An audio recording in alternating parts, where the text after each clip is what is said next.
cake up. Versace sheets just to make love. Got a private just to make drugs. Cause I'm trying to flood the face up. I been fucking with the same plug. I been fucking with you rich niggas. Had to whip it with my wrist nigga. Then I got it on my wrist nigga. Yeah, nigga got it out the mud.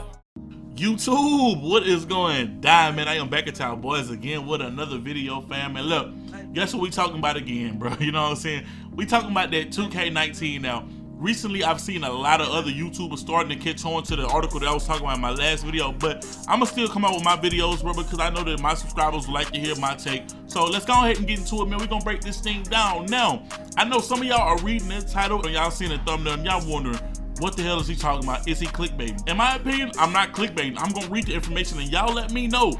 Does this sound mighty familiar? So in this article, Michael Wang talked about a new addition that they have into the game, and that's called the takeover system. So let me go ahead and read that word for word from the author of this article, and you're gonna let me know, does that sound familiar? Because it sounds really familiar for me. The author writes, the way the takeover works is players of each archetype have unique ways to assert their dominance during games. For instance, playmakers take over by setting up teammates for easy buckets. Rim protectors change the trajectory of the game by locking down the paint, etc. As the player exercises his will against opponents using his specialties, he builds up a takeover meter. Once activated, you'll see an on-fire badge underneath the player on the court, which indicates that the player has unlocked a new tier of special animations and badges that align with their archetype. For instance, playmakers like Rajon Rondo won't suddenly be raining down threes while on fire NBA Jam style. Instead, they may get a diamond ankle breaker boost. So when I initially read that, in my opinion, that sounded mighty familiar. Matter of fact, it sounded familiar in two ways. For one, it sounds like a newly updated version of the Grand Badge. Now,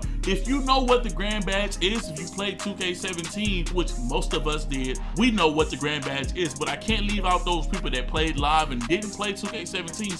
So what a Grand Badge was in NBA 2K17, after you made an archetype, each player had the potential to unlock a Grand Badge. And your Grand Badge activated while you was hot. And when your Grand Badge was activated, playmakers got a better chance of breaking ankles. Sharpshooters had crazy range. I'm talking about they were shooting from the entrance door of the gym. Slashes was dunking on everybody. Lockdown defenders was getting steals with ease and blocking shots with ease. Look, I'm pretty sure y'all get the point of it. So the takeover system sounds exactly like the Grand Badge, but one small difference is now you do not have to unlock that thing. As far as I know, in this article, they didn't mention anything about unlocking it.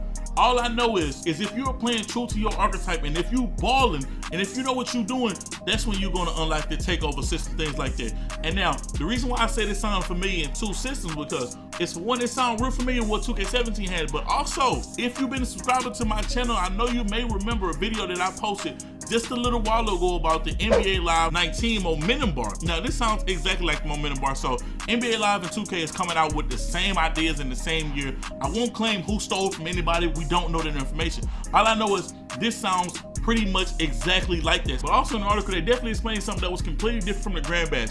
We all know that in 2K17, there were no negatives to the Grand Badge. You know what I'm saying? It was either a plus if you got it. If you didn't get it, you just didn't get it. Well, in 2K19, if you're playing poorly, you're gonna get cold rings. Now, cold rings are nothing new to 2K, but it sounded like this year, if you cold, you are going to be playing extremely bad. So now, you can't just be chunking up all them shots if you're a sharpshooter, because if you start to get cold, you may not ever be popping for the rest of the game. In the article, it says the way to fix it is by calling a timeout, but we all know there is no timeouts in Park. But that's basically it for the takeover bar, man. Y'all let me know, does this sound mighty familiar with the Grand Badge? And if it does sound familiar with the Grand Badge, are you glad that the Grand Badge is coming back? Is this a W or is this the L? Me, myself, I'm really indifferent on this thing, bro. I've heard that getting this thing is not gonna be an easy task to do, so I have no problem with this thing, but make sure that you like, subscribe, hit the notification so you can join the gang, and we out. Run around town with a bad bitch, seeing dang.